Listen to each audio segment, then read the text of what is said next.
share.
feeling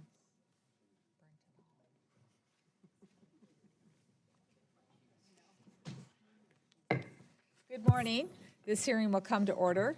Today is the day that we're going to do the Interior Environment Subcommittee and examine the President's fiscal year 2021 budget request for the Environmental Protection Agency.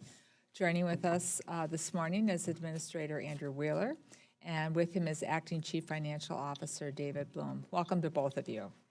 For fiscal year 2021, the President's request of $6.66 billion for the EPA is a 27% cut below FY 2020, enacted level of $9.06 billion.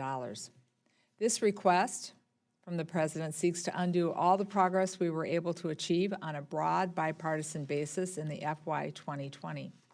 For example, the request eliminates the $39 million in new funding we provided to the EPA to address PFAS. The request would cut climate and clean energy funding grants by 47%. That's a $409 million cut below FY 2020. The request also slashes $870 million from the $3 billion we invested in FY 2020 to rebuild our nation's crumbling water infrastructure.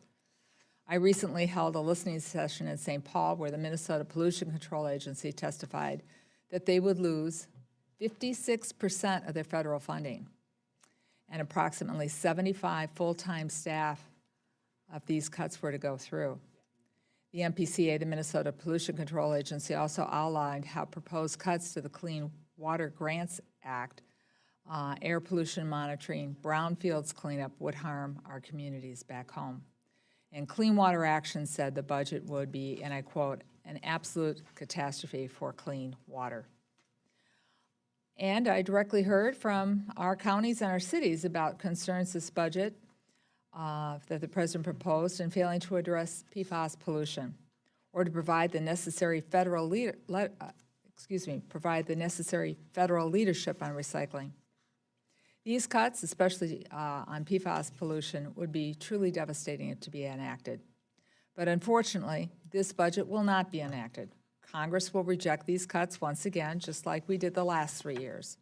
So rather than spend time talking about a request that will not be enacted, today I intend to focus on how the agency plans to implement the recently enacted FY 2020 appropriations and how the agency plans to work with Congress as we craft an FY 2021 bill.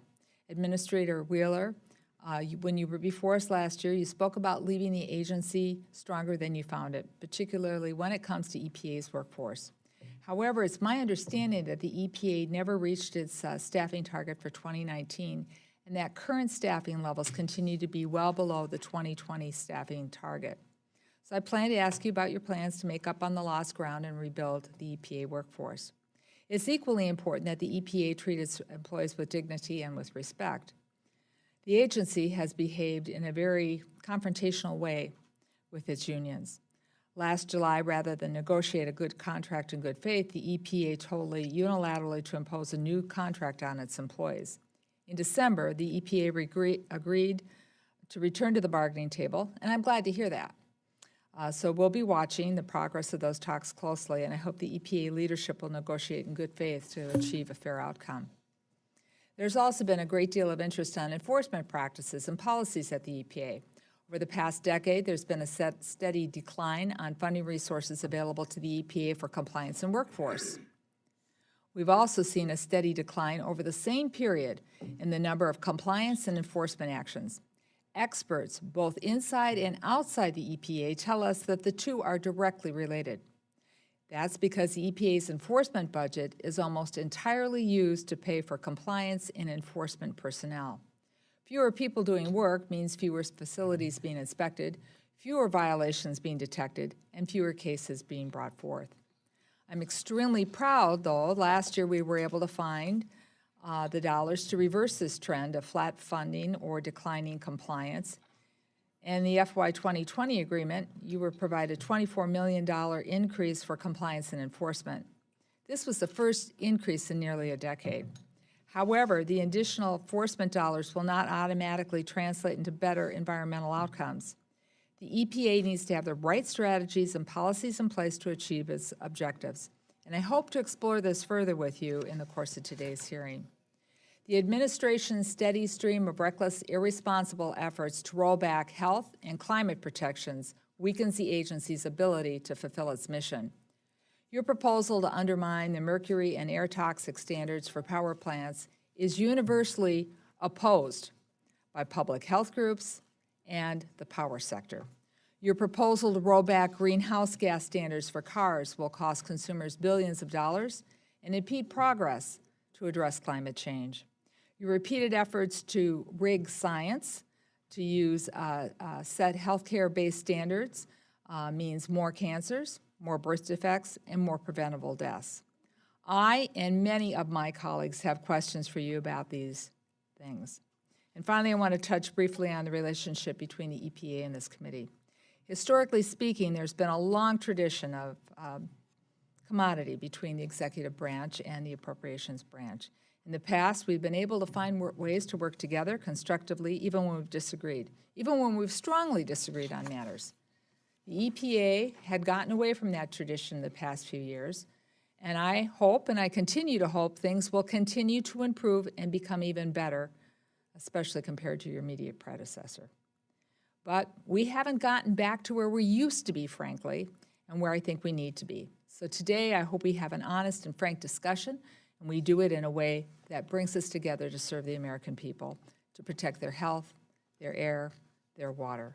And now I would like to yield to our ranking member, Mr. Joyce, for his opening remarks. Thank you for yielding, Chair McCollum, and for holding today's important hearing on the Environmental Protection Agency's fiscal year 2021 budget request. I'd also like to welcome Administrator Wheeler and Mr. Bloom to the committee. Appreciate you taking the time to join us, and it's always I'm always appreciative to be in the company of a fellow Buckeye.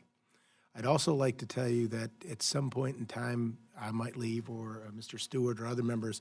We unfortunately have other hearings that are taking place at the same time. Not that they're any less important or more important than this one, but the idea that there's only 4 of us on this side, and 3 of us are on another subcommittee altogether that's meeting this today. So don't take any offense of our getting up and moving. This December, EPA will celebrate its 50th anniversary. Since 1970, EPA has implemented landmark legislation like the Clean Air Act, the Clean Water Act, and the Toxic Substances Control Act to create a healthier environment for all Americans. In 2019, under your leadership, Administrator Wheeler, EPA continued to uphold its mission to protect public health and the environment. Last year, EPA deleted all or part of 27 Superfund sites from the national priority list, the largest number of deletions in nearly 2 decades. We've also seen criteria air pollutants decline, and you've led the agency efforts to protect drinking water resources from emerging contaminants and tackle this nation's growing water infrastructure backlog. Amid this work, you've identified agency inefficiencies, advanced common sense reforms, and reduced regulatory burdens to spur economic growth. Overall, EPA's fiscal 2021 budget request is $6.658 billion, which is $2.4 billion, or 26% below the 2020 enacted level. Today, we look forward to hearing from you, Administrator Wheeler, about how the request allows the agency to build upon your prior year successes and advance regulatory reforms while continuing to address our most critical environmental and human health challenges. First and foremost, I'm thrilled to see the administration recognize the importance of the Great Lakes in the fiscal year 2021 request. The Great Lakes are one of the United States and Ohio's greatest natural resources, providing more than 1.5 million jobs, supplying 90% of the nation's fresh surface water, supporting over 3,500 species of plants and animals, and generating $62 billion in wages every year. For years, the Chair and I have fought for sustained, robust funding to mitigate the greatest threats to the Great Lakes ecosystem, like invasive species and toxic substances, so that we could protect and preserve the lakes for future generations. Not only does the request include the $320 million equal to the fiscal year 2020 enacted level for the Great Lakes Restoration Initiative, but it also includes new grant funding to research, prevent, and respond to the lake's biggest threats, harmful algal blooms. In addition to supporting the Great Lakes Restoration Initiative, I was pleased to see that the request prioritizes funding to improve our nation's aging water infrastructure and counter current and potential sources of water contamination. Nearly a third of the request, or $2 billion, is provided for the Clean Water and Drinking Water State Revolving Loan Funds. The SRF funds, like $25 million requested for the Water Infrastructure Finance and Innovation Act program, can be leveraged to spur billions of dollars in water infrastructure investments and help create jobs in every state. And the request includes over $115 million for additional grants to help communities, states, and tribes make infrastructure improvements to their water systems and address contaminants in drinking water like lead. The request also prioritizes revitalizing lands, includes over $1 billion for the Superfund program to accelerate the pace of cleanups and redevelop sites for economic development. Specifically, to build on the accomplishments of 2019, the request includes $482 million for Superfund remedial program to tackle the 13,000-plus sites on the Superfund national priorities list. Despite prioritizing funds for water infrastructure and cleanup programs, I suspect I'm joined by my colleagues on both sides of the aisle in disagreeing with several proposed cuts in the budget. To build on prior successes and remain good stewards of our environmental resources, we must ensure that the agency and its partners have the necessary resources and tools at their disposal to do so. Besides GLRI, the budget proposes reducing or terminating other geographic programs, rural water technical assistance grants, research programs, beaches protection grants, and several other important categorical grants. Communities, states, and tribes rely on those funds to study and mitigate environmental threats, protect our citizens, and federal mandates. Lastly, I look forward to hearing about the strides the EPA has taken to address PFAS and updates the agency has made to the lead and copper rule. Both are key to protecting the health and well-being of our nation's citizens. Administrator Wheeler, my colleagues and I look forward to working with you over the coming months to address these concerns and priorities and to move the budget that provides the EPA and its partners with the necessary resources to continue protecting our environmental resources. We appreciate you taking the time to be here today and discuss the fiscal 2021 budget request. Thank you again, and I look forward to your testimony. With that, Chair McCollum, I yield back. Thank you, Mr. Joyce. So, Mr. Wheeler, you have 5 minutes to present what you'd like to share with the committee, but we do have your full statement, and it will be entered into the record. So welcome, Mr. Wheeler. Thank you, and good morning, Chair McCollum, Ranking Member Joyce, and members of the subcommittee. Joining me today is David Bloom, EPA's Acting Chief Financial Officer. The year 2020 marks the 50th anniversary of the creation of the EPA. I think we can all agree on how far we've come over that time. Today, the U.S. is a global leader with respect to clean air and access to safe drinking water, and we are currently cleaning up contaminated lands at the fastest pace in over a decade. Recently, we released the 2019 Year in Review, highlighting agency accomplishments and environmental progress under President Trump. I encourage everyone to read the full report, and I request that this report be entered into the record. Thank you. The Trump administration is proving that environmental protection and historic economic growth can go hand in hand. Because we know that environmental issues disproportionately impact children and low-income and minority communities, we are taking strong actions to protect these populations. Through the Federal Lead Action Plan and the new cross-cutting Lead and Healthy Schools initiatives, EPA will continue coordinating with our federal, state, tribal, and community partners to reduce childhood lead exposure and protect the most vulnerable among us. For the first time in nearly 20 years, EPA issued new, tighter standards for lead dust in homes and child care facilities across the country. And for the first time in nearly 3 decades, EPA proposed a revision to the lead and copper rule. This rule would ensure that water systems have plans in place to rapidly respond to reduced elevated levels of lead in drinking water and will focus work on the most impacted areas of the country. The budget request also includes additional resources to allow EPA to continue implementing the PFAS action plan to address these emerging chemicals of concern. Last month, EPA proposed regulatory determinations for PFOA and PFAS in drinking water and also proposed to close the loophole that allows new uses of products that include certain PFAS chemicals to be imported into our country. These, along with previous EPA actions, mark key milestones in EPA's extensive efforts to implement the PFAS action plan. To assist states in rebuilding aging water infrastructure, the budget request includes $2 billion to continue to utilize the 2 state revolving funds. For every federal dollar contributed to date, communities have received over $3 of water infrastructure investments in return. Additionally, the $25 million for our WIFIA program is expected to deliver more than $2 billion in direct credit assistance, spurring over $4 billion in total infrastructure investments. When it comes to reducing air pollution, the agency is both improving the state implementation plan process and reducing the SIP backlog. EPA has redesignated 36 areas around the country into attainment, lifting major regulatory burdens off local communities. In 2019, EPA acted on over 360 SIPs, 165 of which were backlogged. And just last week, Florida's final non-attainment area reached attainment, putting the entire state into compliance. These achievements not only improve public health, but also support greater economic growth, both of which are priorities for President Trump.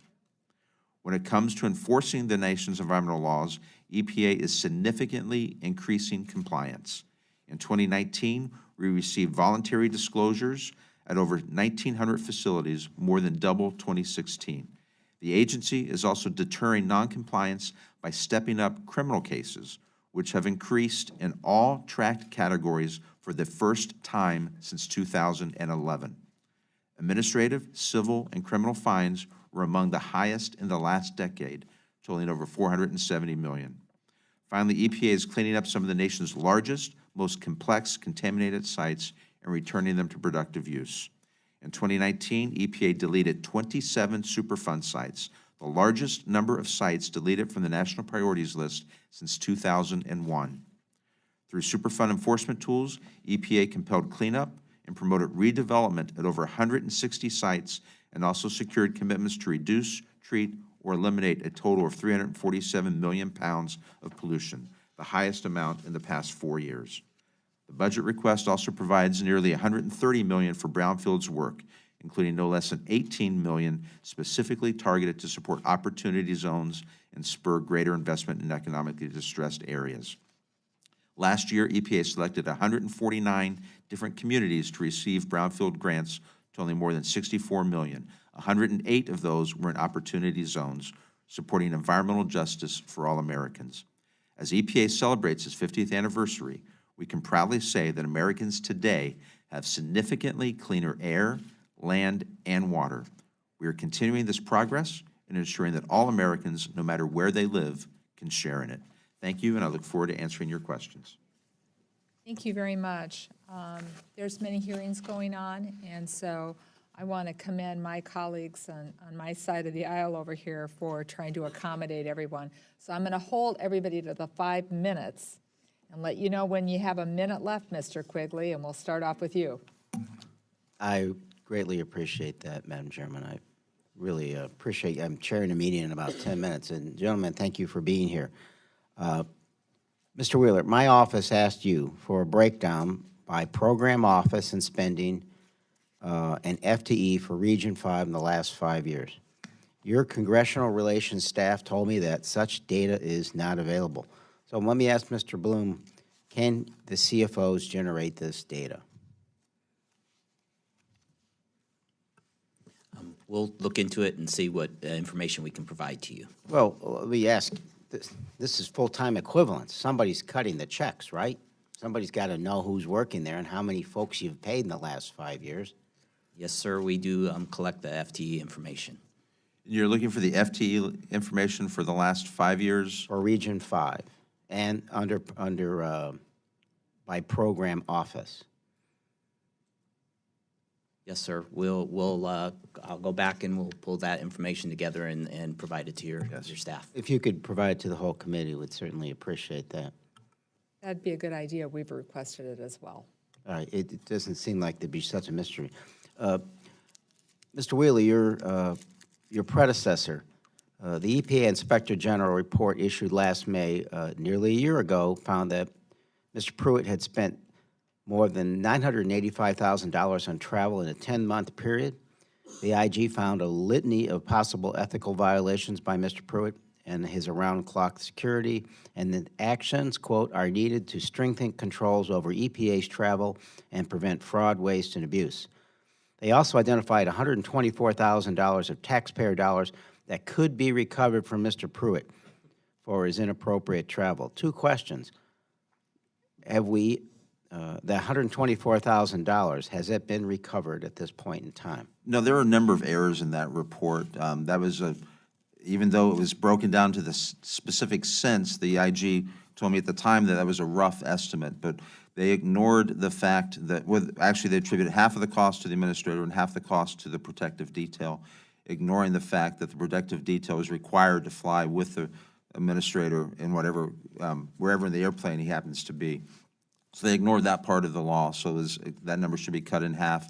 But they didn't specify what authority we would have to recoup that money, plus the fact that the administrator at the time was, there was a security risk that was put in place for his travel. All this predated me before I joined the agency, but No, I there's get a that. number of errors in that report, and looking into it, and our general counsel looked into it, found that there was no justification Just to try given to the time recoup frame, that let money. me understand. You're thinking the dollar figure may be half that, and that you're questioning whether you have the authority to go after any of that money. Then who does if in any agency someone spends money inappropriately? If it were to happen again in someone in your agency, does anyone have the authority to go after money inappropriately spent? Well, our CFO, Office of CFO reviewed every questioned expense and recommended that no amount should be recovered from the former administrator. EPA has already taken immediate steps to implement corrective actions. We have implemented controls above and beyond what is required by the federal travel regulations. For example, any trip taken by an administrator that is over $5,000 must be reviewed and approved by the chief operating officer, the chief financial officer, or the administrator's chief of staff. So we've put new controls into place, but the dollar amount that the IG identified was not justified in the report. Okay, let's say it's a half that. Let's say it's a quarter that. Do you have the authority to go after it? If not, does that mean that someone can cheat the United States out of dollars and all you can do is tell Congress we don't have the authority to go after it, and the numbers may be a little high? No, the Inspector General erred in the report as far as whether or not he was justified in taking first-class travel. And it was approved by several people at the time, including the security detail who approved the need for him to travel first class. So there was no abuse of And I apologize, just given the short time frame. If nothing was wrong about all this, why did you have to put corrective action in place? We took further corrective action in place above and beyond what is required just to assure the American public that there is no misuse of funds and there will be no misuse of funds. We went above and beyond what the law requires. As opposed to going after the money that was already inappropriately used. Well, I thank the chair for her indulgence. Thank you so much. There was no finding, there was no justifiable finding that it was misused because it was approved at the time the travel was taken. Mr. Joyce. Thank you, Chair McCollum. I would defer to Mr. Stewart. Thank you, Ranking Member, and you're very gracious of you to defer your time. We have, as Mr. Joyce said, some of us have 2, 3, even 4 subcommittees and other full committees are going right now, so I'm going to bounce, but I do appreciate you giving me a little time here to talk to Mr. Wheeler, Mr. Bloom. Thank you for being here. Mr. Wheeler, you have a tough job. It's very partisan. It's very controversial in our society today. It's very technical, and some of the questions and things you deal with take an awful lot of effort, so thank you for doing that. I'm going to hit 2 things very, very quickly and then come to my primary question. First, thank you for WOTUS and for this, rolling back some of the previous regulations that had enormous importance out west, where water is life, and the ability of the federal government to regulate that versus the states and to take a really heavy hand on that. We're grateful for that. And the second thing, very quickly, is RINs. As I think you probably know, there's no economic benefit from the production of RINs. They've gone up something like 400% in the last year. They affect a couple of refineries in my district, small refineries that has an enormous influence. Can you give me some hope very quickly on RINs and your awareness of that, and if there's something we can do to reduce the upward pressure on those? Well, they've gone up in the last couple of weeks because of the 10th Circuit Court decision. on the small refinery exemption. We are working through the issues in the court decision, trying to decide the right path forward. Do you expect to applying it, appeal? Do you and- expect to appeal that decision? We're still working on that with our attorneys in the EPA as well as the attorneys at the Department of Justice. A decision has to be made by next week, so we will be announcing something shortly. Okay. And hopefully that announcement will help quell the RIN markets. Okay, and short of that, is there anything else you can do? We're looking at other avenues to provide some stability in the program and to try to make sure that we don't have the wild fluctuations in the RIN price market. Yeah. But we are looking into that. Well, look, there's just great benefit for American citizens when we keep the price of energy, especially for people on fixed income, Social Security and you know, veterans and others. If we can keep the price of energy down, that's helpful to them, and RINs is, as you know, a real obstacle to that. If I could spend some time on something else, this is a bit of an eclectic issue, and so it's not one you may have expected. I'm a farmer and rancher, at least I used to be back when I had a life, and my family still does, and they bring a issue to me that I think is actually quite important. It regards pesticide and the reality they have to be registered with the EPA before they can be marketed and before they can be used. And we've experienced a significant number of the biopesticides that are being applied for, which is, again, a very, very positive thing. It's something that's good for everyone. But we don't think you have the ability really to deal with this increase in these applications based on the fact of how long it takes to see them approved. Give me a sense of whether this is, again, important to you and whether you all are moving towards accelerating some of these registration or these approval processes for the biopesticides. It is very important, and we're working specifically on biopesticides, also called PIPs, with USDA as well as FDA. We have a joint effort between all three. USDA actually is in charge of the public-facing website that has been created on approval of these biopesticides, and I think we're working very diligently, and we should be able to meet the deadlines that we have. We do have a number of pesticides that have to be reviewed by 2022, but we are going through each of them, but we want to make sure that we get them right, because at the end of the day, we want to make sure that the pesticides that we approve are safe for the environment and safe for public consumption. Yeah, and all of us do. We recognize you can't shortchange this. It's not something you want to skip any steps and rush it, and there would be no reason for that. But it seems to me that there's a delay that is longer than that, and it isn't explained only by that explanation. Do you agree that we could do better in accelerating these, and do you think that we'll be able to, or is this just the way it is and we need to anticipate it's going to take this amount of time? The amount of time that's allowed for every one of them is how long it's going to take. We do have a plan in place to get them approved by the deadline of 2022, and we hope to meet that deadline. But again, if we run into issues or concerns about any particular pesticide, we want to make sure we get the decision right. We don't want to approve a pesticide that ends up being harmful to the environment or harmful to people. I understand, and I have 7 seconds. Our plan is to get them done on time. Okay, thank you. Please do. Mr. Joyce, thank you. Ms. McCollum, thank you. I yield back. This time, we're going to recognize Ms. Wasserman-Coleman. Thank you, Madam Chairman, and thank you very much for being here today. A couple of things, Mr. Wheeler. First of all, I just want to make note of the fact that last year, we increased the appropriations for environmental justice programs by 47%. We know what those funds should be used for. We don't know whether or not you've used them. So I would very much like to have an accounting from you to the committee on how that program, how those funds were used in this cycle. And I also want to raise a concern that now there's a proposal to cut the environmental justice programs by 71%. So I'd also like to know if you could supply us with information on how you plan to accomplish the things that you think are important with such a dramatic cut to the funds. I want to talk to you about the clean car rules. My understanding is that there is a draft and that it's not nearly done yet. It has 111 instances of the phrase text forthcoming where key analysis is missing. There are allegations that people who are professionals working with the department are being discouraged from adding their concerns with regard to what is proposed, and their concerns that there's a fear of retaliation to those individuals. It's also my understanding that just this week, the EPA's Inspector General was asked to investigate reports that political officials may be trying to keep the career experts from weighing in on these issues.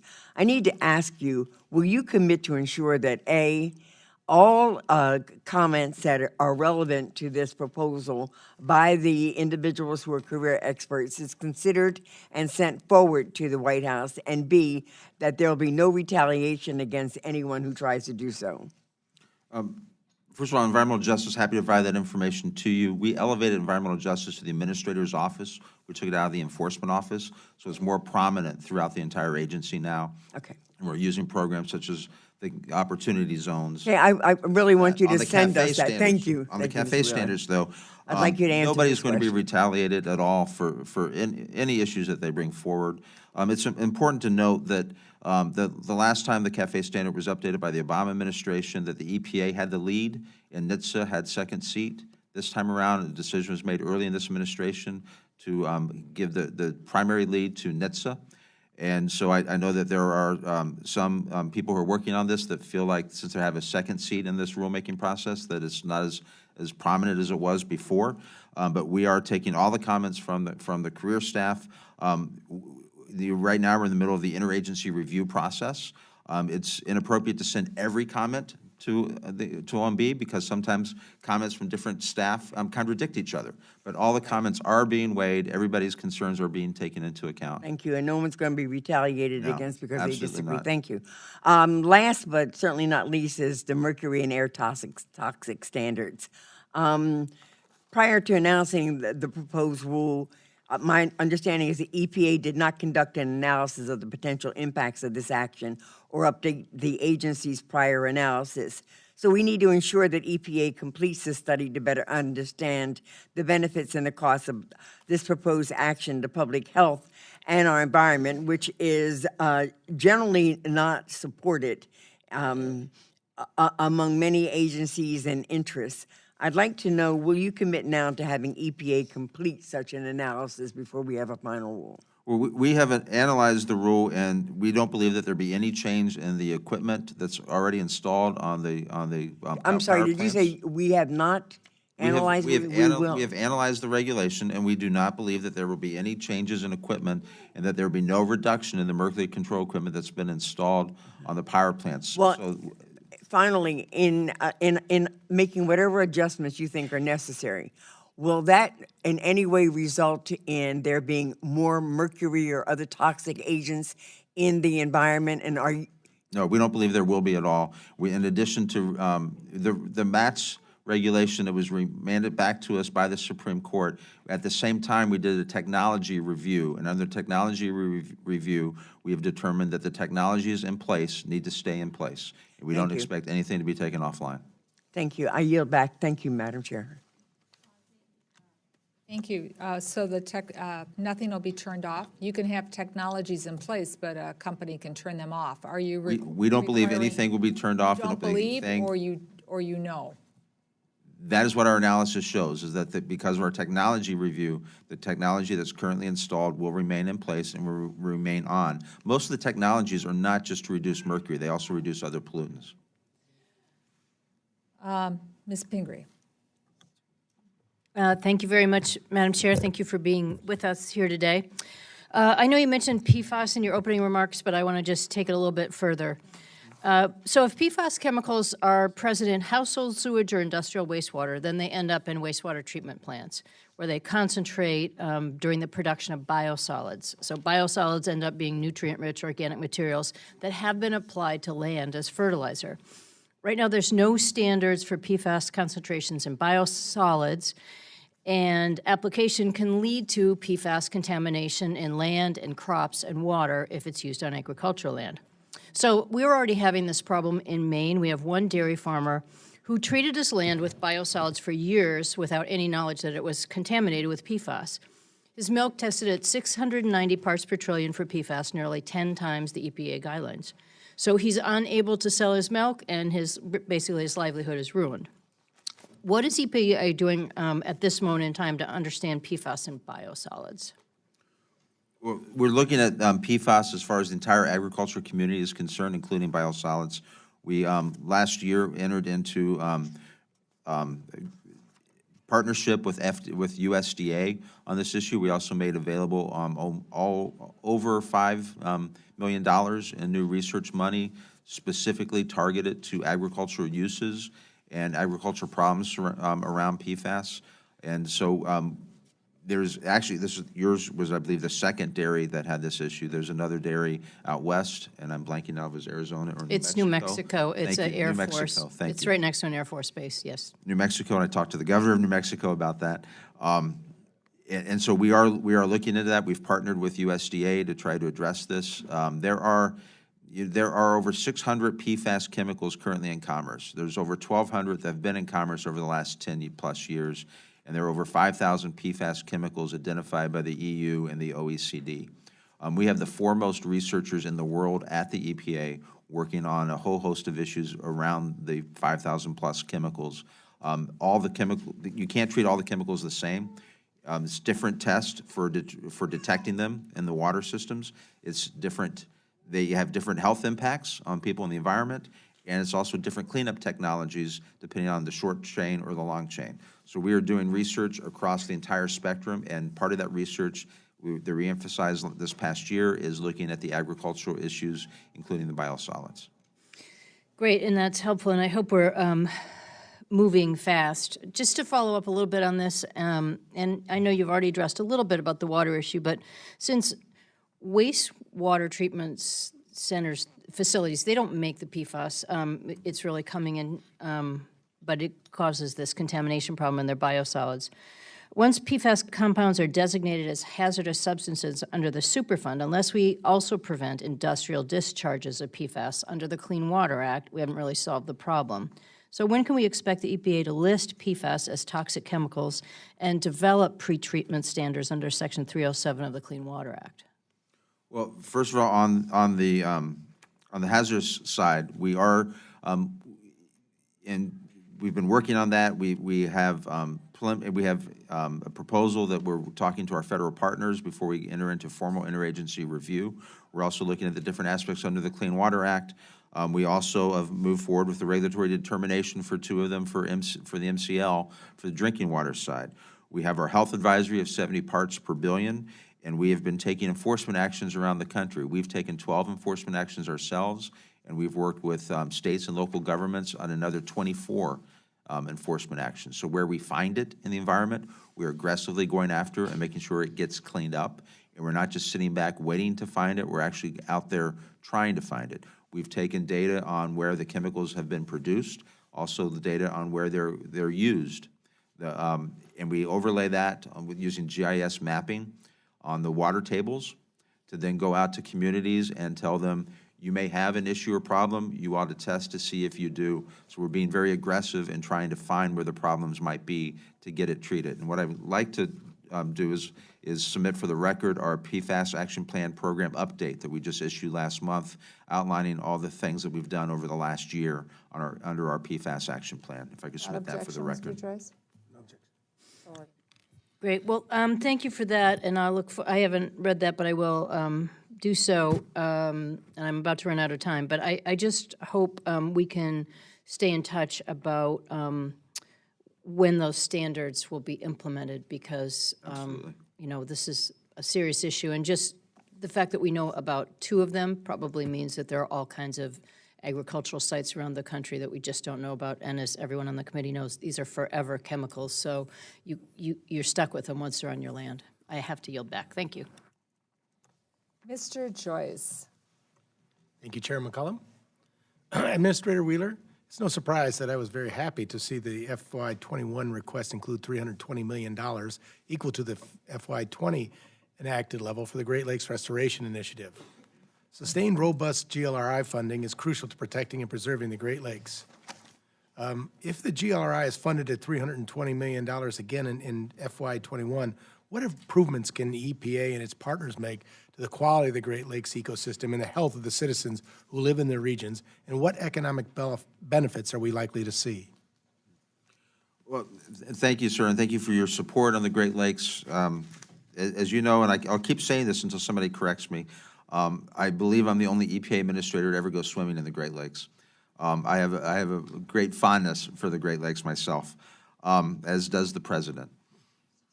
So we are focusing on invasive species in the Great Lakes. We're also focusing on nutrient loading, not just into the Great Lakes, of course, but also into the tributaries to the Great Lakes. We're working on market-based mechanisms to try to work with our farmers instead of using a hammer to beat up the farmers as what has happened in the past and wasn't successful. Right. We're trying to use some market-based approaches to work with the farmers to reduce the nutrient loading that goes into the Great Lakes. And the Great Lakes are an incredible resource. I want to thank you for joining me last year at a tour of our Lake Guardian research ship, the largest research ship on the Great Lakes. We have been collecting data on the Great Lakes for 3 of the lakes for over 30 years and the other 2 for over 20 years with a ship. It travels all 5 of the Great Lakes every year and is collect valuable information. We have researchers from around the world that come and spend weeks at a time on our research vessel examining different scientific issues and problems with the Great Lakes, and it's turning into be one of the most studied water bodies in the world, and we're making tremendous progress in getting it cleaned up. We have a lot more work to do. I don't want to shortchange that at all. We have a lot of work to do. There's a lot of years of abuse on the Great Lakes that we need to turn around, but we see some healthy signs, and we're also looking at programs such as our Chesapeake Bay program, which has shown tremendous success over the years, to see what lessons learned in that estuary that could be applied to the Great Lakes. I certainly appreciate the invite, and it was an interesting morning. But following it up, in FY19, EPA worked hard to leverage those dollars to work with partners to list areas of concerns, restore coastal wetlands across the region, reduce phosphorus runoff, as you had said, and the threat of harmful algal blooms, and control invasive species. You've also created new restoration programs like the Trash-Free Water Program to clean and protect the beaches and waterways from plastics and other waste. Is EPA going to be using the $20 million increase in FY20 to expand new programs like the Trash-Free Water Programs and carry out more market-based nutrient reduction projects? Yes, we are, and we provided $2 million for the Trash-Free Water grants for the Great Lakes, and we're looking at the resources that we have to see what more we could expand there on the Trash-Free Waters program, as well as the invasive species program too. I consistently hear from my constituents in Ohio about concerns related to coastal erosion. GLRI, as we found out, addresses stream bank erosion, but not coastal erosion. As communities along the lake continue to lose more acres in coastal infrastructure to erosion, they're looking for help or creative ways to find and mitigate the damage, prevent further loss of land, and restore ecosystems. How is EPA working with other federal agencies like the U.S. Army Corps of Engineers to help communities, states, and tribes address coastal erosion and protect ecosystems? We are working with the Army Corps of Engineers. I was in Michigan last year as well to take a look at some of the coastal erosion issues with the Great Lakes, and the Army Corps, I believe, was with us, representatives from the Corps, as well as Fish and Wildlife Service. This is a multi-agency, multi-department approach to looking at the erosion issues as well as other water issues with the Great Lakes. Are there instances in the Great Lakes Restoration Initiative funding has been used for coastal erosion projects and restore any of the damage caused by the erosion? I want to be, if you don't mind, I'd like to get back to you on specifics of that and give you the exact dollar amounts. I know we're looking at that, but I'm not sure if the money's actually gone out yet for that. I know you weren't up in Michigan studying their football program. No, I was back. Okay, we're going to leave that one alone. Mr. Kilmer. Thank you, Madam Chair, and thank you for being with us. The great civil rights leader and environmental advocate from my region, Billy Frank Jr., always said, "Tell your story." And he said that's how you make change, is by telling your story. And looking at your budget request, there's a lot of change I'd like to make. So I thought I would start by telling you some of the stories of the folks I represent about the critical role that Puget Sound and the Puget Sound Geographic Program plays in supporting the recovery of one of our nation's most iconic bodies of water. But it turns out there were too many to choose from. I got stacks of letters with stories from tribal and community leaders throughout my district that want you to understand how important this program is. Folks like Chairman Leonard Forsman of the Suquamish tribe, who describe how geographic program funds help the EPA meet its treaty and trust obligations to Native American communities. Here's one thing he wrote. He said, "The future of Puget Sound has yet to be written, but what's at risk is too valuable and sacred to lose. If we fail, future generations will not know the unique experience of eating food from the Sound. If we fail, we will tear apart the fabric of rural economies that depend on sustainable natural resources. If we fail, our cities and towns will lose their Pacific Northwest culture and identity, and we will violate tribal treaties that require protection of fish and clam habitat." Kelly Sussman, the director of our State Fish and Wildlife Agency, also wrote about the critical role these funds play in supporting coordinated efforts to recover ESA-listed species throughout Puget Sound. I have heard stories from other tribal leaders, from shellfish growers whose jobs are at risk if we fail in this effort, and from other community leaders who understand the value of Puget Sound. And unfortunately, I can't share all of these stories in 5 minutes, so I'd like to request that the remaining stories be entered into the record. Without objection, Mr. Joyce? So. And I also have copies for you. The folks who wrote these stories and the millions of people throughout the Puget Sound region are counting on you to uphold the EPA's statutorily mandated obligations to protect and restore Puget Sound. But you have let them down yet again by asking Congress to eliminate the vital funding for this program. According to the response that you provided to my questions for the record from last year, which we just received a few weeks before this hearing, every dollar that the EPA spends on Puget Sound recovery leverages more than $12 in non-federal matching funds. By eliminating this program, which Congress funded at $33 million in the last fiscal year, you're leaving at least $400 million in non-federal dollars on the table that would be used to support recovery actions that your agency is statutorily mandated to accomplish. And that seems like a lose-lose as far as I'm concerned. Last year, the budget proposed wiping out all geographic programs.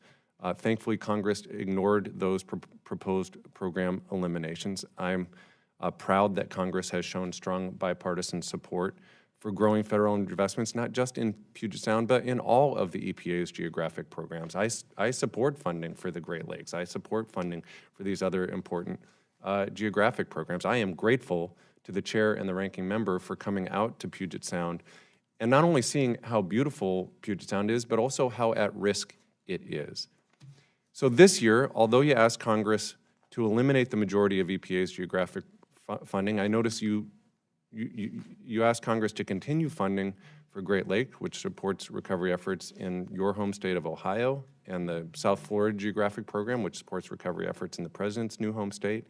I'm not going to ask you to justify this, but I do want to understand what's the difference. I'd like you to explain to this committee what is different about states like Florida, Pennsylvania, Ohio, Michigan, and Wisconsin, who benefit from the two geographic programs you support funding for, and states like Washington, California, Maryland, and others where you've asked to eliminate the funding. First of all, the geographic funding is a voluntary, it's not required under statute. And what we did was try to eliminate in tight budget times those programs that are discretionary. But we believe we can address issues in the other geographic areas using our existing authorities and resources. And for example, our very first WIFIA loan went to King County, Washington to help on Puget Sound, and that was $134.5 million. I was there last year for the check signing. I also met with at least a half a dozen different Native American tribal leaders when I was in our Seattle office to talk to them about Puget Sound and their issues and concerns. And when I visit Seattle, I plan to be there, I believe, in May. I will be visiting with the tribal leaders once again to hear more about their concerns, and they express some of the same concerns in the letters. But I do believe we have other authorities and other resources that we can use to address the geographic areas. The Great Lakes, because we're dealing with so many states, We believe that the funding for the geographic issue area was important in order to provide some coordinated funding across all the states. So that was important there. The Everglades, there's some unique challenges that we felt was important to have the geographic funding for the Everglades as well. But we believe we can address the issues in Puget Sound using other authorities and other financing mechanisms, such as our WIFIA program, which is why we gave the King County $134 million. As I yield back, I would just say that the tribes in our region do not see their treaty obligations as discretionary. And I don't think Well, I that didn't mean funding that for the Puget Sound should be considered a discretionary commitment. I did not mean to imply that the treaty rights were discretionary or working with the tribes was discretionary. The Puget Sound geographic program is discretionary.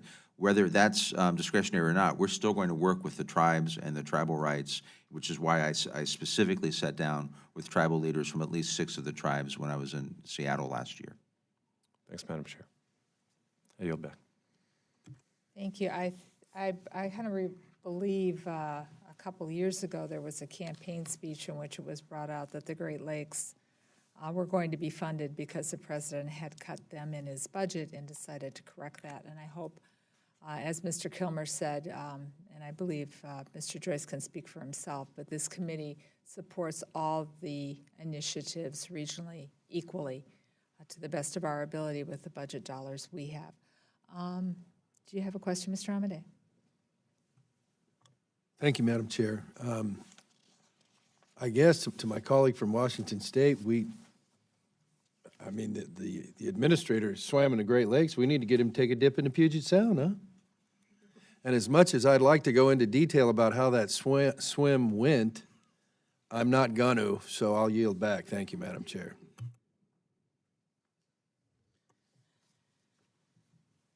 That's another thing I'm not going to touch. But thank you so much, Mr. Amade. I'm going to ask a question here. I've got a couple of them, but I want to make sure we have time to get into all of them. So I'm going to start with building on the PFOA/PFAS. In your written testimony, you mentioned proposed regulation determinations recently released on PFAS and PFOA in drinking water. As you know, we have many contaminated drinking water sites in Minnesota, where 3M is cleaning up the water in some cities, and we have a judgment fund in another, and we know it's not going to be enough money going into the future. But here's what I have heard from my constituents. They're concerned about the EP setting these standards. And their concerns are that the EPA, the politics won't be out of the standard. They want to make sure that the best science is protecting human health. And so they want me to tell them exactly who and how the PFAS standards are going to be reviewed in a transparent way that gives them total confidence that the industry isn't involved in setting the standards, that we're using the best science available. And so how can you ensure that the science is looking at impacts, especially on our most vulnerable populations? Because typically when we look at how we set standards, quite often they're set for white, middle-aged males. They're not set for children. They're not set for women who are pregnant, and they are often not set looking at community standards for those of us of color. So what is going to be the standard? How can you, what kind of transparency do you have in who's setting the standard in the review place that's going to take? Well, first of all, there is a lot of research that we are doing. Our research is very open. We have, as I mentioned earlier, some of the foremost researchers in the world working on this at the EPA. I visited with our researchers in several of our labs, our Research Triangle Park lab in North Carolina, our Cincinnati lab in Cincinnati.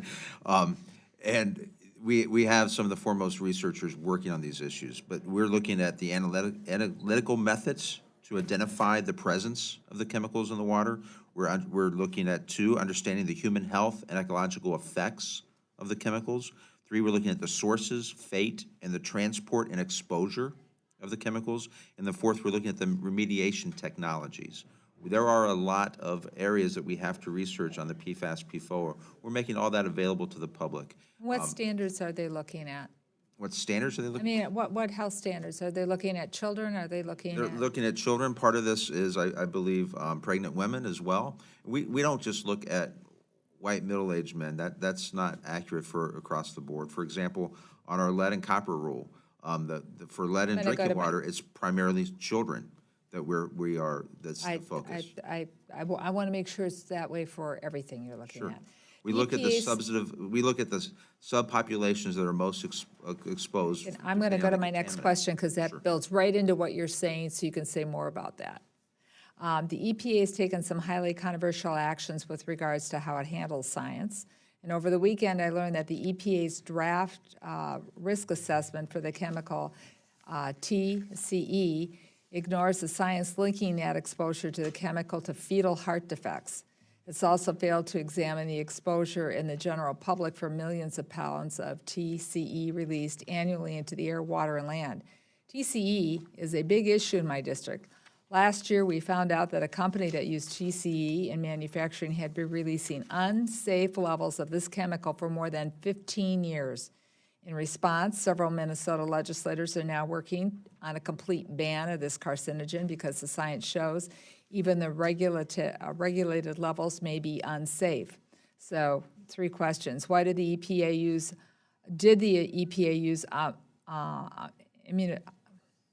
can't get my word around it, for autoimmune suppression as health points in its draft assessment instead of intrauterine cardiac malformations? And I'll submit these for the record. You can get back. I don't expect you to have this all at your fingertips. Is it true that the exposure level found to trigger the autoimmune suppressions are roughly 500 times higher than the levels found to trigger heart defects? And if the EPA were to use fetal cardiac malformations and toxicity as a health endpoint, would the EPA be forced to ban TCE? And that's why I'm going to submit it for the record, because Certainly. I'm sure you're not at a point to talk about that now. But when those levels were set, they probably were set at different levels than what we would look at today. Well, I will respond for the record on the specific questions that you have on what types of health effects we're looking at. I do know that we're looking specifically at the connection between TCE and cardiac developmental effects. But the important thing to remember here is that we have a draft risk evaluation that will go through peer review and public comment before it's finalized. So it's not been finalized yet. It's just to go through peer review, and we will get a lot of that information. If we've missed something, that comes out in the peer review, and we'll also be putting it out for public comment. And we take public comment on these risk assessments very seriously. So we will have an opportunity to review all the issues that you just raised. So I just want to remind you and the staff, as was pointed out by some other members up here, it's imperative that the EPA respond to us in a timely manner. You heard, it's been a year since we heard a response. I'm still waiting on responses for things that I requested since the last time we spoke over a year ago. So I'm going to ask you if you'd be willing to commit to respond to our questions for the record from today's hearings within 45 days of receiving them. We will certainly strive to do that. All of my responses have to go through an OMB process before we respond back to Congress. I can't control the entire calendar, but we will certainly at our end try to get those to you as quickly as possible. Well, then if you could maybe just give us periodic updates on where you are on those so that we can talk to OMB, because we can't do our job properly without the questions being answered. Ms. Lawrence. Thank you, Madam Chair. As states enact policies, Mr. Secretary, to combat the rise in environmental pollutants, this administration and the federal government, frankly, is hard to find. Each fiscal year, President Trump proposed massive budget cuts to EPA, showing to me, which is a disregard for the countless environmental challenges facing our country. This year, President Trump proposed a 27% cut, relative to EPA 2020 enacted level. Part of that budget decrease includes almost $800 million to the Clean Water and Drinking State Revolving Funds, a critical state-federal partnership to help local governments. Almost daily, a new report is released outlining dangerous contaminants threatening the health and safety of communities. Also to clean and affordable drinking water, which I feel is a basic human need. Administrator Wheeler, I want you to know that the position that you have, I am 100% supportive of. We don't have a planet B, and what you do has impact, and what we do collectively will have an impact for generations to come. How do you justify the president's cuts to programs that ensure Americans have clean and safe drinking water so that we can avoid another situation like Flint? Absolutely, and to avoid another situation like Flint, this is why we proposed our update to the lead and copper rule, the first time in over 30 years. We will get more of the lead pipes replaced around the country. Part How of our does a proposal, 27% decrease in your funding affect you, sir? I don't believe that will affect us. For example, we requested $2 billion for the SRF funds. At this point, the SRF funds, the state revolving loan funds, have been in existence for a number of years, and there's currently $80 billion circulating through the revolving loan funds between the states and the local projects. We also requested money for other grant programs in addition to the SRFs, such as the new AWIA and the new WIND grants. So we have other tools that we're trying to use to figure out the best approach based on the size. The AWIA program, for example, lets us target more dollars for low-income and disadvantaged communities. So there's other opportunities that we have to try to provide funding. But the one area in the lead and copper rule that I do want to highlight to you is that for the first time ever, we will require testing of water in all schools and daycare centers. And I want there's to no lead in commend the you for water. that. That has been significant, and I want the record to reflect. I'm very concerned about the staff shortages at the regional offices across the country. Everyone has a budget. As of January 31st, 2020, Region 5 is at an all-time low of 938 full-time employees, which is below the previous all-time low of 941. Last year, you testified personally that the EPA HR director about efforts to speed up hiring. Why do your HR practices fail to increase the employment over the past 12 months? And has staffing plans been created for all EPA regions across the country and for the upcoming year? And how do you plan to recruit more minorities into the workplace? You gave me a lot to try to unpack there in a short amount of time. But first of all, last year we hired over 1,000 new employees across the agency. But we also lost through attrition 900 and some employees. I think it's 40% of our workforce is eligible to retire over the next 5 years. We have our hiring process. We have one of the most streamlined hiring processes in the federal government. We are consistently below the 90-day average for other agencies and departments on onboarding people once we've identified them. So we're doing a lot on the human resources side to attract new talent, and we are trying to, I believe under our Civil Rights Office has identified Hispanics and people with disabilities as two primary areas where we need to do more recruitment for our diversity across the board for the agency, and we're working hard on both of those. As far as Region 5 is concerned, right now we have FTE, current FTE level is 915 employees. Our target is 995. So we are approaching our target, but we, again, have a lot of people who are eligible and are taking advantage of the retirements. Mr. Administrator, I do Yes. want to say for the record, because my time is up, we can't do our job if we don't have the staff to do it and if we're not funded. And I understand your desires and some good things that you have done, but this is a crisis in our country with our environment, and you must speak up. You can't just not have the staff and not have the funding and just have dreams. So with that, I close and thank you for the things you've done. I will say, we do not have the funding in 2020 for the FTE ceiling of 14,000 employees. We did not receive enough funding from Congress to fully fund our FTE ceiling of over 14,000 employees. Thank you. We're waiting to get a full list for the past 10 years, just for Region 5 and that, so there's a little bit of, how should I say, movement of talking about numbers and not funding when we've requested information and haven't received it, and request the information almost a full year ago. Mr. Joyce. Thank you, Madam Chair, and I apologize to my distinguished colleague from Michigan. I didn't see you in the room when I was joking about the football. I meant to apologize as well. I didn't see her either. We will be back.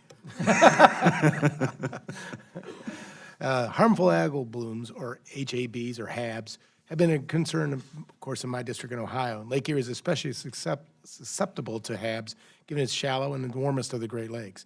In 2014 alone, harmful algal blooms in Lake Erie left 500,000 people without safe drinking water and cost roughly $65 million in diminished property values, lost tourism revenue, and recreational opportunities, increased water treatment costs. That's why I was pleased to see that the new request includes $15 million for a new categorical program to fund prevention and response efforts for HABs that pose significant health or economic risks. How will this new grant program help us prevent and respond to the HABs in a way that we cannot currently do through other EPA grant programs? And how are other grant programs inadequate in addressing these problems?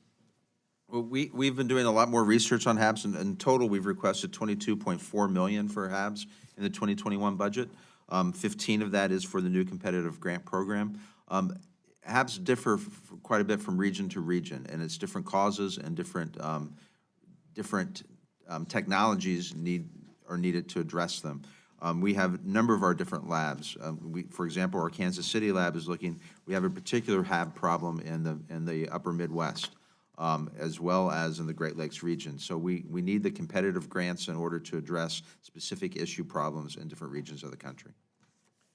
How will these new grant dollars supplement the work the EPA and its partners carry out in the Great Lakes Restoration Initiative?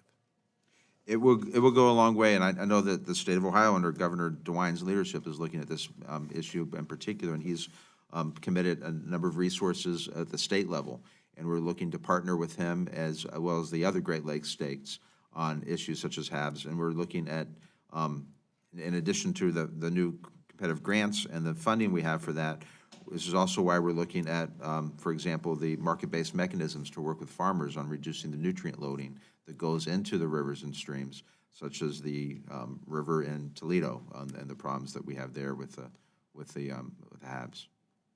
If Congress were to provide $320 million for GLRI and $15 million for the new HABs grant program, how much would the agency project to spend in total on HABs work in FY21? I'd have to get back to you on the full dollar amount, because the $22.4 million is an addition. We already have a number of projects ongoing and a number of resources that we're using to address the HABs that we have for a number of years now. Thank you, Madam Chair. I'll yield back. I'm going to go back and talk about children's health again. The EPA, in your testimony today, and I don't doubt your sincerity of what you're talking about, lead and copper. I want to be clear on that. But unfortunately, I don't think it applies to all the work that the EPA should be doing in supporting children's health. For example, the EPA is forging ahead with its effort to undermine the mercury and air toxic standards. I think you and I have a disagreement on how that's going to turn out, but that protects unborn children from brain damage caused by mercury. EPA is doing this in spite of, as I mentioned earlier in my testimony, universal opposition from public health groups and from the American Academy of Pediatrics. And then last July, the EPA stopped all its efforts to ban the use of chlorpyrifos. Thank you, perfluorophos. And this is an insecticide, and it goes back to what you were talking to Mr. Stewart about during reviews and that, just on pesticides, insecticides, and ever. Some of these chemicals that are out there, we've known for years, and in this chemical in particular, we've known for a decade that it can have a severe neurological consequence for babies and children. Finally, last May, the EPA announced that it was going to end its research for support of children's health centers through the STAR grant program. The EPA had supported this work in collaboration with the NIH since 1997, and the NIH had set aside funding. So the NIH thought this was important. They had set aside funding to continue supporting the centers prior to the EPA's surprise announcement. In our FY2020 conference agreement, it directed the EPA to restore these centers and to brief us on its effort. Can you confirm to me today that the funding has been restored to these centers and what the EPA plans to do to resume its children's health research? And when will you do it? I have to get back to the NIH because it was my understanding they wanted to redirect their funding to other priorities. And so we are looking at ways to still do the important work on the children's health initiatives that we were doing with NIH. But I'd have to get back to you because it was my understanding that NIH had decided to change the way they were providing their grant money to these centers. So let me. And getting back to me shouldn't take 45 days no, in this it issue? Shouldn't. It's just my information contradicts what you just said, so I want to make sure that I have that correct before I respond. All right, I appreciate that. And then I'm going to get back to scientific integrity because this is really important, you know, that we're using the right standards, we're looking at the right things, that we're reviewing these chemicals as we learn more about them. And the EPA has taken some highly controversial actions in regards to how it handles science. Your proposed strengthening transparency and regulatory science rule has sparked intense criticism from the scientific community. In FY 2020, an agreement included, our agreement included a requirement that once the rule is finalized, it should be sent out for review to the National Academies of Science to assess how the rule alters the EPA's ability to use the best science available in its rulemaking. So I'm not sure what your schedule, once again, is for finalizing the rule, but does the EPA have the recently mechanisms in place so that you can meet the 30-day deadline to contract, to have this contract with the National Academies for their review? I believe we do have that in place. We just issued yesterday a supplemental proposal on the strengthening science transparency regulation, and we're opening that up for a 30-day comment for additional changes and to further explain and clarify what was in our original proposal. Okay. So we submitted that yesterday, and it should be out. It should be on our website today and be in the Federal Register within a month. This is important. We can't keep changing scientific standards based on different review boards or different panels or different science being said. So having the Academy look at it, I think gives anything that you were to do a gold standard, and I think it would give a lot of people a lot more confidence that the best science available is being used at the time. Mr. Simpson. Thank you, Chairwoman. I apologize for being late. Had to give a talk, and I haven't read your testimony yet, but I will. I've got it right here. I'm going to read it all tonight, so I appreciate it. Thank you for being here, Administrator. I want to start by thanking you for your work on Waters of the United States rule. As you know, that has been a challenge for this committee, for Congress, and for the EPA and the Army Corps of Engineers for a number of years. I can't tell you how many times I have stood right at this desk down here and talked about when the way it was regulated before, the problem is the word navigable, and what the heck did that mean? And the courts really couldn't determine what navigable meant. Did it mean, you know, open to a steamboat or a canoe or what? And people would think that if the EPA was not regulating a water, that it was unregulated. It was just that the states regulated it, and most states did a good job. It's been a concern to farmers and ranchers in my district for years, and I was pleased to join the Region 10 Administrator and the Army Corps of Engineers a few weeks ago at the Ag Expo in Pocatello to announce the exciting rule. Potato, grain, and dairy farmers were present along with ranchers, and they said it was very welcome news. Can you explain a little bit about this new rule and what the EPA's role will be compared to state and local jurisdictions, and are states prepared to regulate these waters that they now have? Certainly, and thank you for your comments on the WOTUS or Navigable Waters Protection Rule. We did a number of things that were different this time around. One of the overarching principles that I had going into this rulemaking effort was that a property owner should be able to stand on his or her property and be able to tell for themselves what the requirements were instead of having to hire a lot of outside consultants and attorneys. And I think that's very important. I think it's also important that we recognize for the first time that in addition to federal water protections, as you mentioned, states also protect the waterways. And just because it's not, would not be protected under the new federal definition doesn't mean it's not also protected under state rules. And the third overarching principle was to make sure that we had a regulation that will stand the test of time and be upheld by the courts. You know, for too many years, we've had proposed regulations go out and get slapped down by the courts, and a back and forth, and people didn't really understand what the requirements were of the program. So what we did is we took a step back.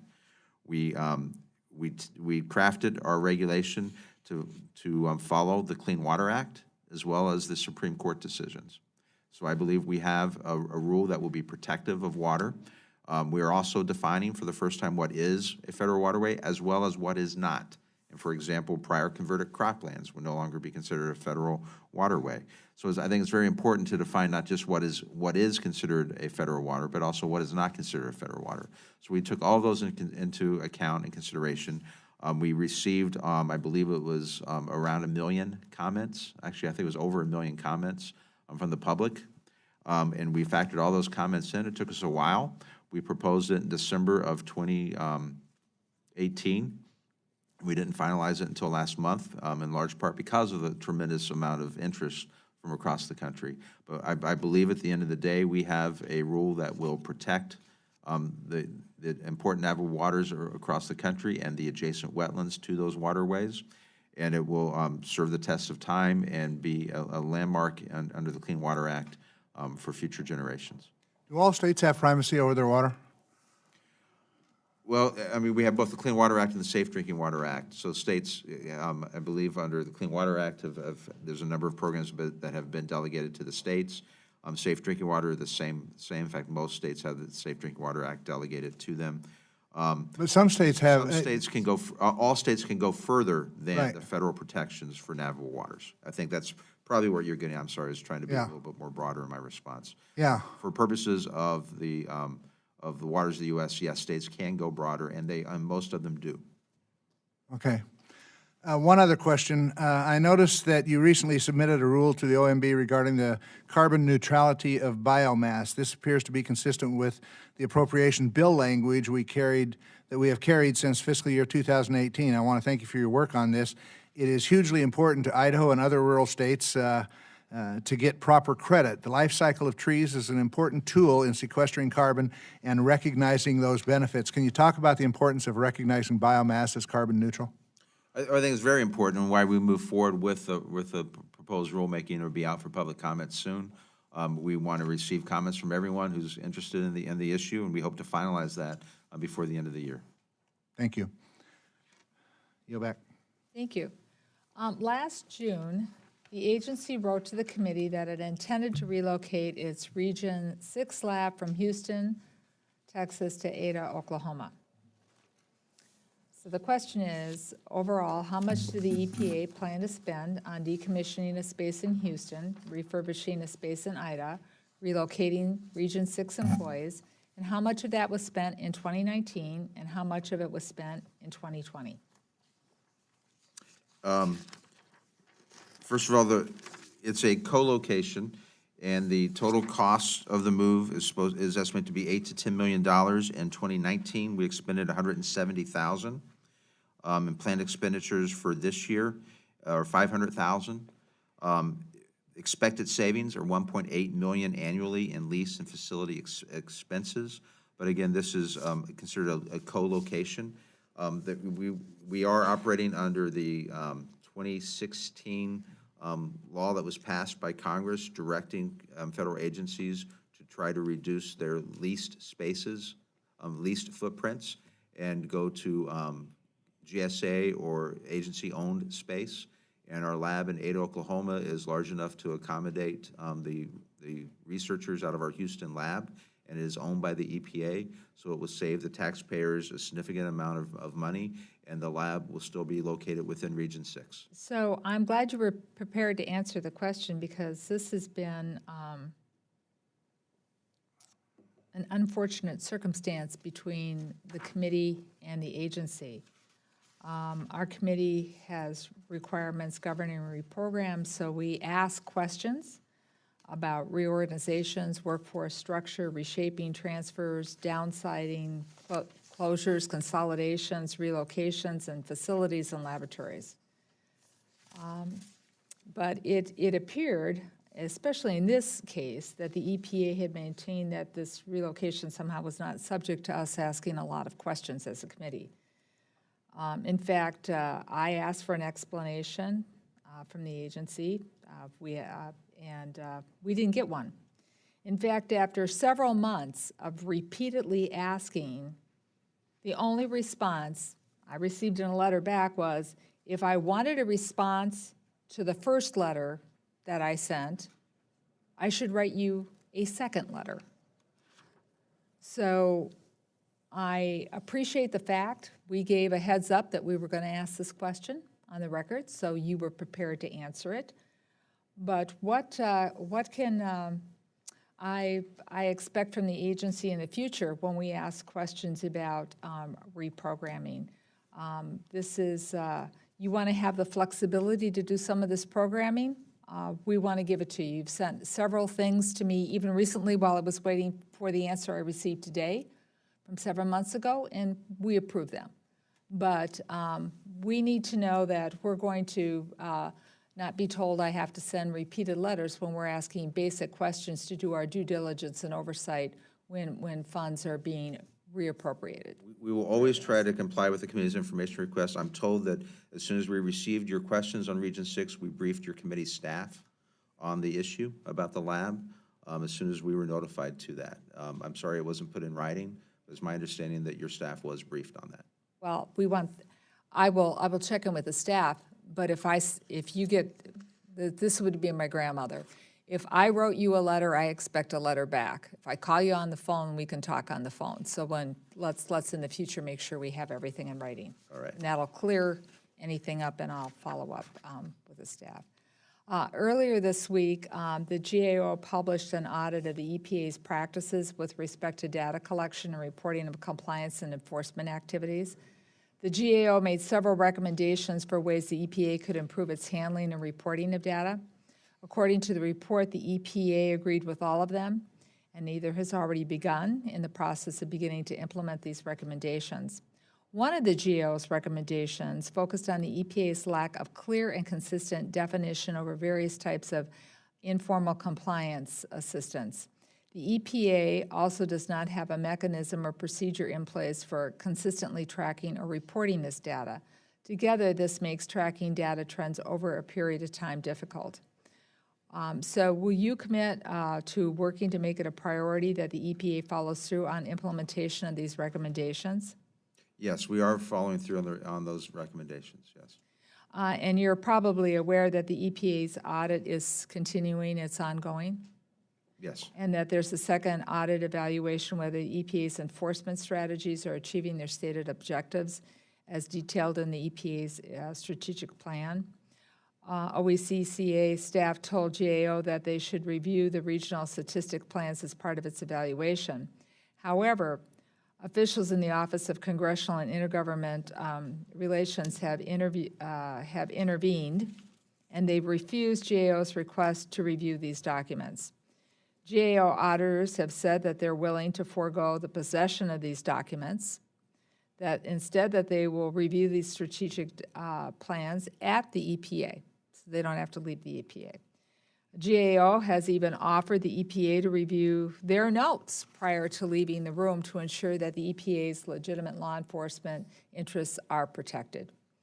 I believe very strongly that there could be some arrangement that allows GAO to achieve its audit objectives without jeopardizing EPA's enforcement work. So I'd like for you to work with me, to work with GAO, to find an arrangement that gives GAO the information it needs while still safeguarding the EPA's legitimate and confidential needs.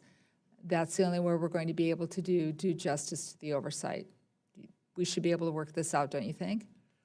We will certainly try to work this out, but we have to be very careful to protect all enforcement-sensitive information. I was not aware of the I know that our staff is working with GAO to try to address their needs. I was not aware of the recent offer from GAO on how they would look at the data. I'll go back to my staff and talk to them about that, but we have to make sure that we protect the sensitive enforcement information. That information cannot be cannot leave the agency. So as long as there are safeguards in place, we should be able to work through that. Well, it sounds like GAO has come up to what they think is a reasonable accommodation of even allowing EPA to review their notes prior to leaving. And, you know, if things need to be done in a confidential manner, I'm sure parts of the reports, I'm sure there's a way we can do that with working with accommodation. In addition to the enforcement-sensitive information, you know, there was also a Supreme Court decision last year on confidential business information. So we're under heightened requirements to safeguard any sensitive information that the agency possesses. But the agency still needs to be able to review and make sure casework and caseload are being managed and done in a proper and efficient way. That doesn't mean that they make public any particular enforcement action that's taking place, but they need to look and see at what you're doing. And I know most federal employees go through background checks, and all of us have enforcement agencies, and we can make sure that the compliance is done, but the oversight needs to take place. So if you could get back with a letter back to the committee, kind of where we are in the time frame, or if there's an impasse, if you would let us know what the impasse is, maybe we need to go to the Government Reform Committee, and if we can't figure it out, maybe we can work with them on how to do this, but GAO needs to be able to do their job, and I know you don't disagree with that. But we need to get it done in a more timely fashion in what's going on rather than just delay. So a letter back on that would be good. Well, I have a couple of other questions. Maybe I'll submit them for the record, but Mr. Simpson, do you have anything else? No, ma'am. So staffing has come up quite a bit, as you know, so we're going to submit that finding out what you're doing to achieving the staffing targets for enforcement, as I mentioned earlier, because enforcement will pay for itself. And when we're not enforcing standards, pollution happens, and then taxpayers will end up cleaning it up if the right kind of enforcement action hasn't taken place. I also have questions on workforce, and we have questions on why you think you're having so much trouble holding onto staff. You mentioned it's retention. If that be the case, you can get back to us that it's retention, that's what's causing workforce to leave. How close you are to achieving your FY2020 target, and which month this fiscal year expect to reach it. And for the record, we do not have enough funding from Congress to reach the 2020 FTE number. And we also, the appropriators made a change in the reprogramming authority for carryover funds, restricting us from 30 million down to 5 million, which is making it very difficult to try to fund current employee levels in 3 of our offices. Our OMS office, our CF, and OGC, and the administrator's office. So we do have a funding issue as far as the current FTE levels, and we do not have enough funds to go up to the FTE ceiling that we have. Well, we've had issues in some of the agencies within the Department of Interior not coming to us with reprogramming funds when money has been set aside, as you're talking about when you had money available. So let's talk. We can work those things out because we want to make sure you have the staff to do the job and to do the job the right way to protect air and water that all of us breathe as Americans. So with that, I will conclude the hearing, and we will stand adjourned until our next members' priority meeting on March 10th, 2020. Thank you. Thank you very much for coming, gentlemen.